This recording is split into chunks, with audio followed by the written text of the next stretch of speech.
Welcome to the Panic Room, where we talk about all things panic-inducing. I am the Queen of Panic. Warning, some episodes may contain content that may be disturbing to others. Viewer discretion is advised. Now let the games begin. Ben's alarm clock read 1:58 a.m. With a sigh, he slid out of his bed sheets and changed back into his day clothes. He grabbed the Book of Agony, the leather hot against his skin, and eased his way without a sound to the closed door of his grandparents' bedroom. He put his ear against the crack and listened to their snores. The coast was clear. He crept through the back door, cringing at the loud creak of the wood. Zipping up his coat, he trudged through the light snow and went to the shed. There he grabbed a red canister of gasoline. Checking his pockets, he realized he forgot the lighter. Shit. He whispered to himself. His breath hung in the air like a pale ghost. There was a dirty flashlight on the counter that ran along the far wall of the shed. The amber light flickered to life as he flipped the switch. To his fortune, he found a dusty box of matches in the back. After he turned the light off and silently closed the door, Ben continued deeper into the woods. The frigid silence bit at his nerves. The trees thickened as he went along in the lonely February night, their bony branches tangling themselves around him. He couldn't decide if they looked like they were trying to keep him away or trying to strangle him. After probably 10 minutes or so, Ben came across a sudden clearing. It was the one. He had come across it before during the day while exploring. The sky above was bright and clear, but the shadows were dark and preyed on Ben's imagination. Failing to suppress a shudder that had little to do with the cold, Ben gritted his teeth, shoved past the trees, and stomped his way into the center of the clearing, determined to put all this to an end. He threw the book onto the frozen earth as hard as he could, and ignored the cry of an owl nearby. He sat down the matches and raised the gas can. He was about to drown the book in the pungent liquid, but he heard movement behind him and froze. After he heard nothing else, he told himself that it must have been a deer and tilted the nozzle. He whirled wildly on the spot, his eyes searched frantically for the source. From behind, he heard the owl cry again. For some reason, it sounded as though it was saying his name. It was hard to discern anything in the darkness, but he thought he saw a dark shadow move in the bushes. His breath scraped against the air like rusty nails. He turned back to the book as the owl screeched violently overhead. More than panicked, he fumbled around with the matches, trying to bring the dead sticks back to life. It was difficult, but he eventually managed to get one to stay ablaze. The moment the match struck the book, Ben was sent flying into the air, his body spinning violently until it slammed into the hard trunk of a tree. Dazed, Ben tried to focus his attention past the explosion of pain that ricocheted through his body and onto the fire in the clearing. He did a double take. Ben had been successful in setting the book on fire, but that was all that could be said for his endeavors. For while a great fire blazed in the center of the clearing, everything about it was completely wrong. The flames rose high into the air, a black blazing tower of the night. The smoke it emitted was thick and noxious. It raced outward past him and into the trees. The smoke burned his eyes and nose, his mouth too. All around the flames, the light seemed to glare with a pale hue, sucking the color out of the forest around him. He noticed to his horror that the flames were quickly spreading outwards on a rampage through the clearing and towards the trees. Towards him. He tried to stand, but a blast of hot smoke shot at his face. He closed his eyes, but when he opened them again, he found that the tree he'd been pinned against was now, too, on fire. A lean, shadowy figure emerged from the mist of the flames, hunched over and shimmering like a mirage. It made a noise that made Ben's hair stand on end, and began to charge at him, long, sharp fingers extended towards him. It wrapped his claws around Ben's head and forced him to stare into its glowing white eyes. Ben woke with a gasp for breath and struggled in his sheets. It took him a moment to realize he was no longer trapped in the burning clearing and that he was safe in his room. The yellow morning sunlight peeked through the frosted windows. He sighed deeply to ease his nerves and wrangled himself from his cocoon.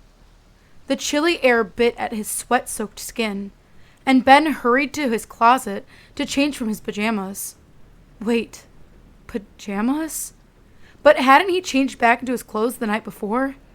The memories of the dream washed back over him, and he checked over his body.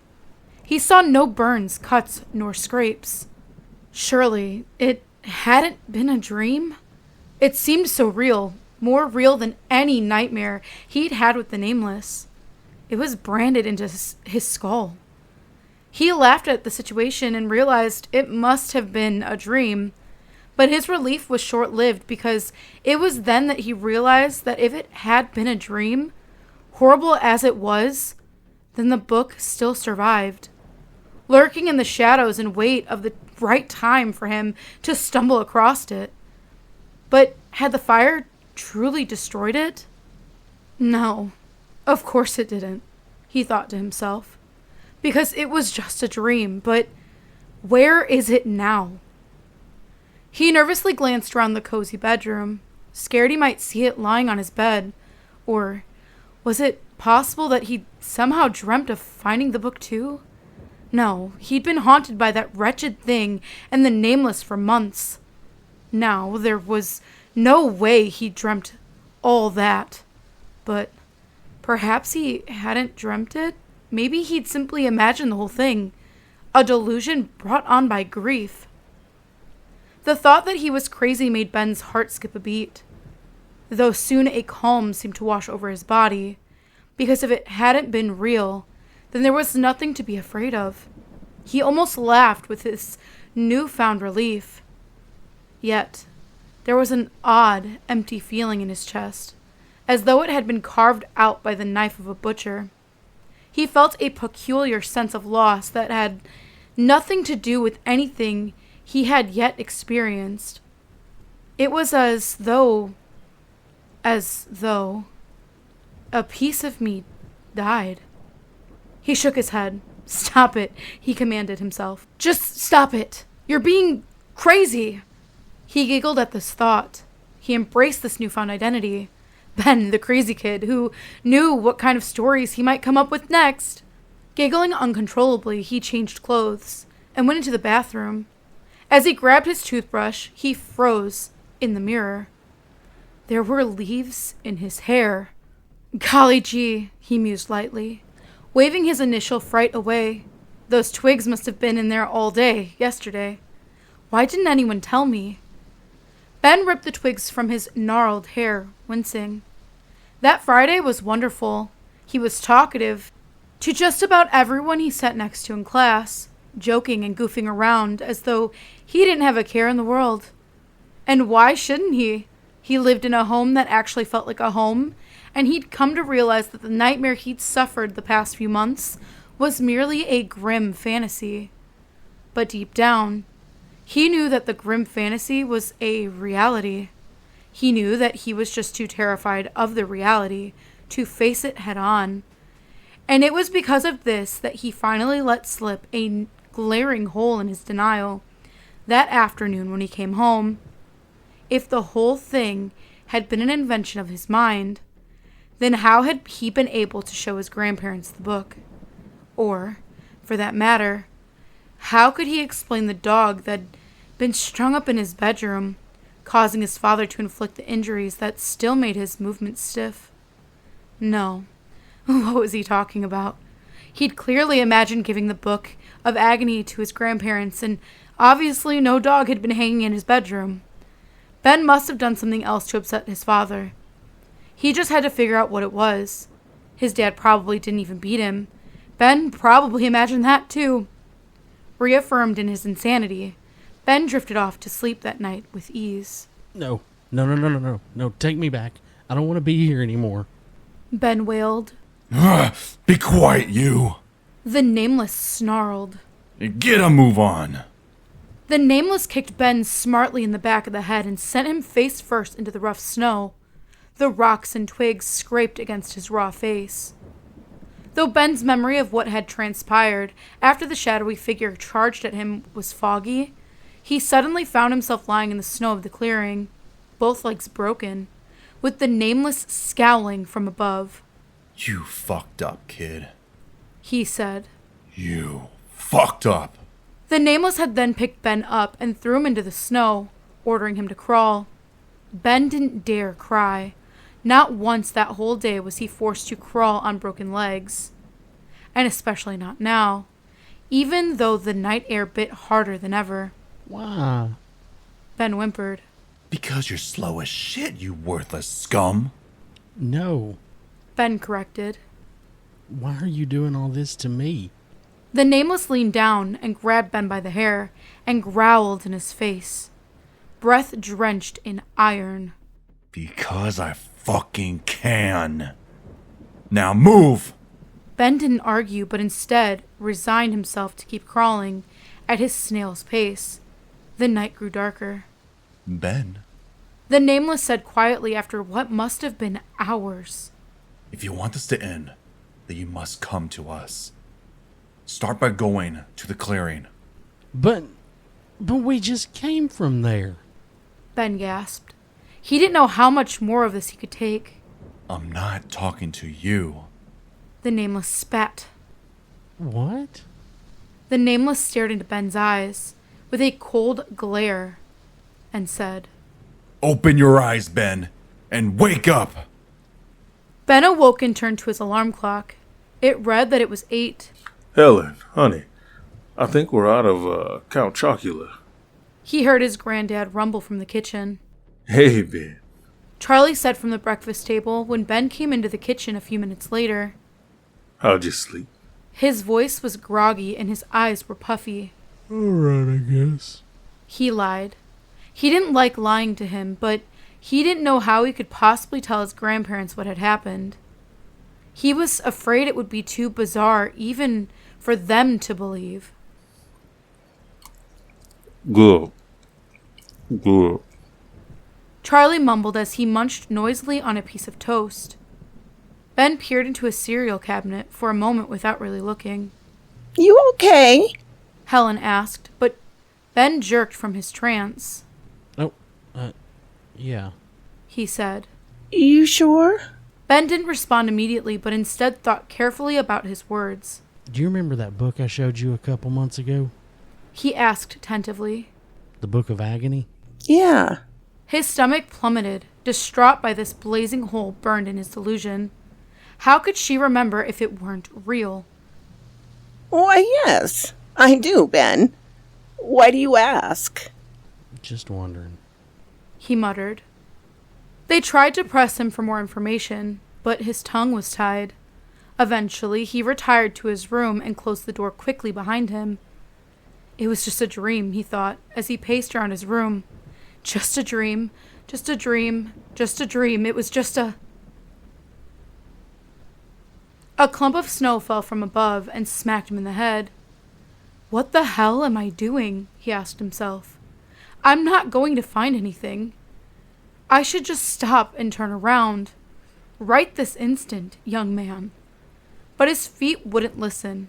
They plowed stubbornly through the slushy snow. He should have been there by now, but he tried not to think about it. It was stupid, pointless, just a stupid dream, yet here he was blundering around in the woods getting his feet wet. And even though it was February, he was sweating profusely underneath his coat. The sun had decided to blaze on it like it was May.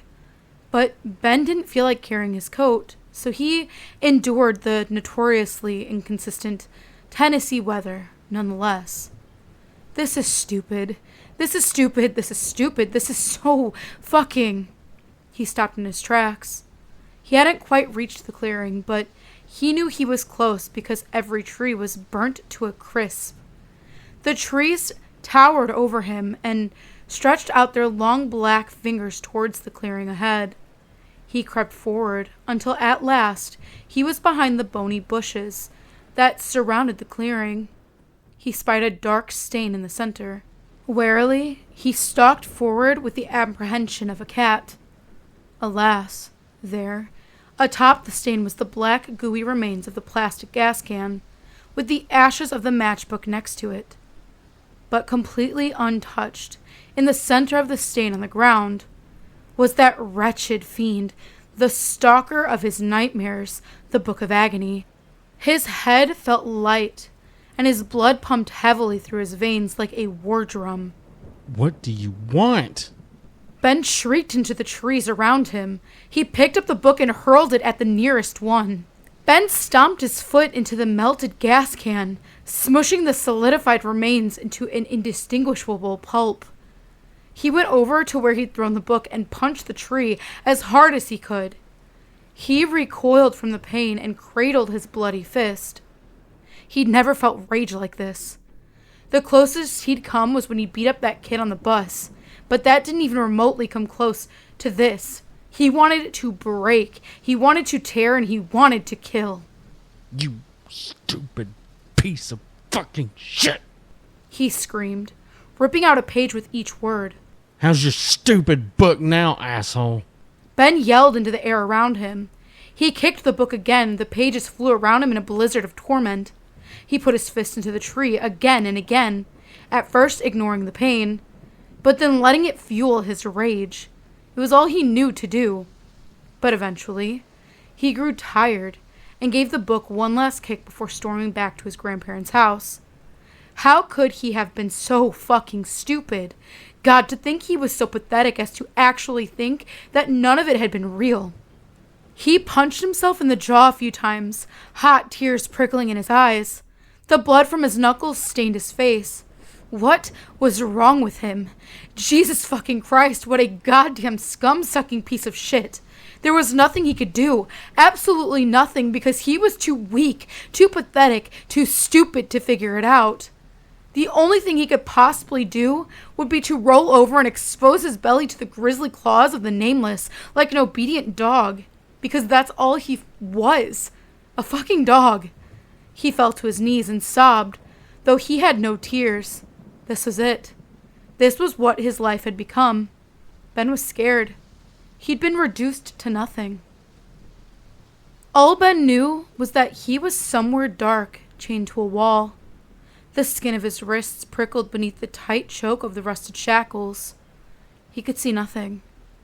The broken bones in his legs felt as though they might break even more, but the damp, stony floor helped to numb the pain.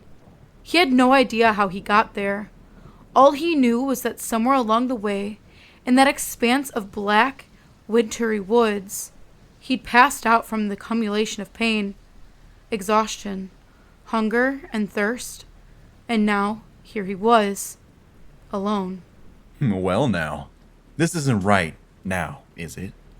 A voice chimed in from the darkness. Let's get some light in here. A faint orange light appeared as a figure slid open a slat in a window, beyond Ben's reach. Bars blocked them from the outside world, letting in just enough light to illuminate the cold dungeon he seemed to be in. Every inch of the cell was covered in dirt, mud, mold, and grime. And in front of Ben there were bars dividing the room, rusted green and orange. Ben noticed that blood also seemed to be splashed haphazardly across the room. Directly across from him was a dark wooden door. Come on now, old buddy. Don't just lie there all crumbled up in a heap. The Nameless stepped from the shadows, Daniel's features distorted into a terrifying shape. Ben asked the first question that came to his mind. What are you? The Nameless laughed, a sound that his ears were not prepared for, and he recoiled from the monster before him.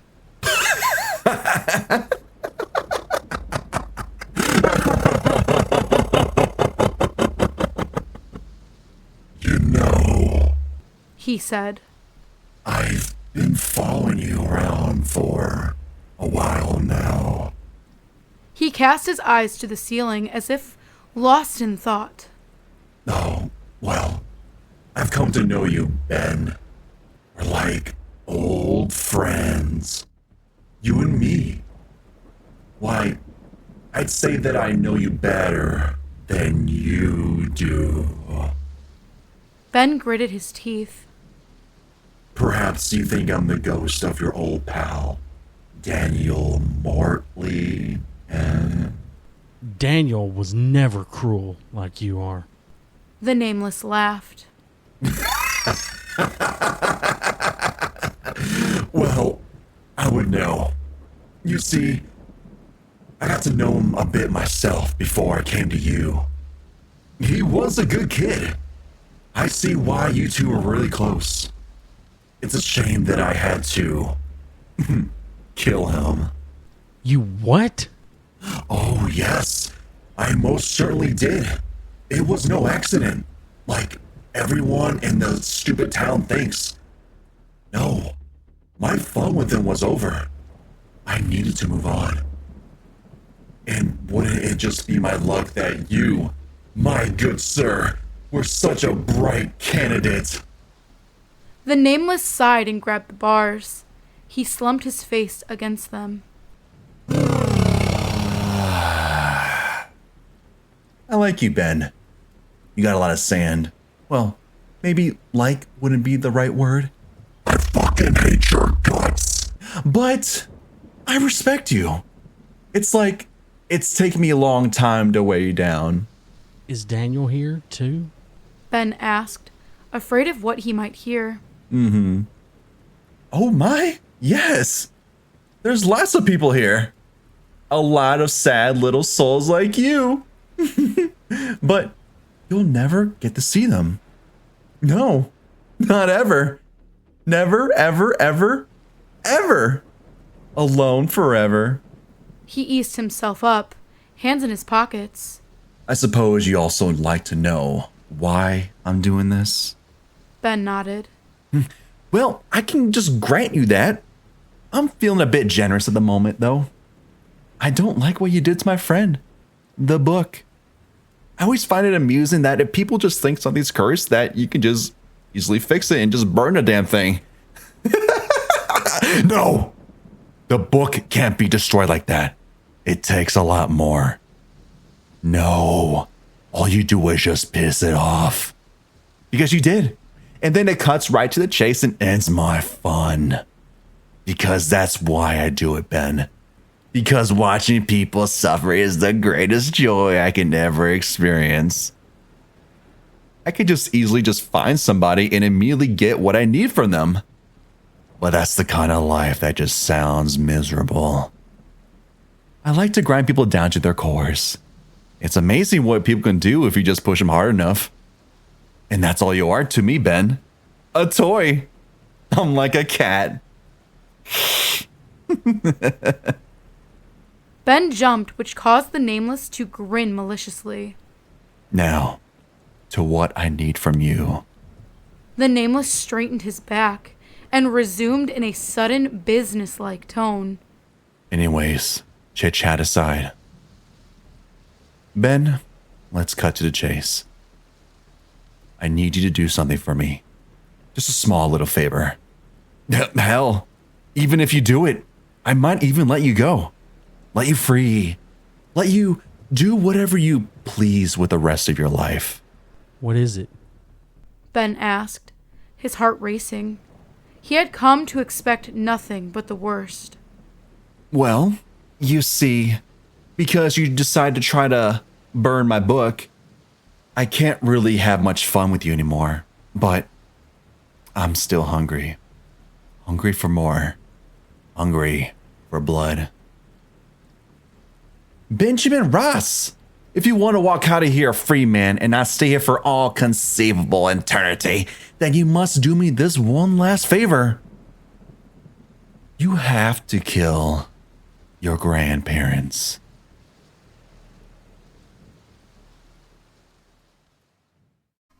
If you would like to submit your stories, please check out the Panic Within subreddit.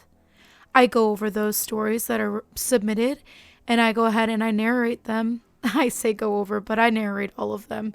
So if you are interested in something like that, go ahead and take a look in the description and you'll find the link there. We also have a Discord. You can come and hang out and get spooky with me and other narrators. We post new content, up and coming videos, promotions, and we also just hang out and chat, and you can come and hang out with us there. If you're interested in that, link is also in the description below. And last but not least, if you are interested in doing a collab with the King of Panic or myself, you can absolutely reach out. If you're another creator, you can do one on our channel. We can do one with you. We are completely open for collab as of right now. Looking for new stuff to do and very excited for anybody who reaches out. The best way to do that is through Twitter or Discord. I do check Instagram and I will get back. It just might take a little longer because I'm super bad at that, but I've been trying to be better. So if you do reach out there, even if it takes a couple days, I'll be there. But like I said, we're excited. So please definitely reach out and we're looking forward to it. And as always, thank you for visiting the Panic Room. You have successfully made it to the next portion of your tour. Please stay tuned for your next prompt. Click the like button and subscribe to receive notifications for when the next portion of your tour is ready to join. Thank you for watching. Don't let the panic drown you.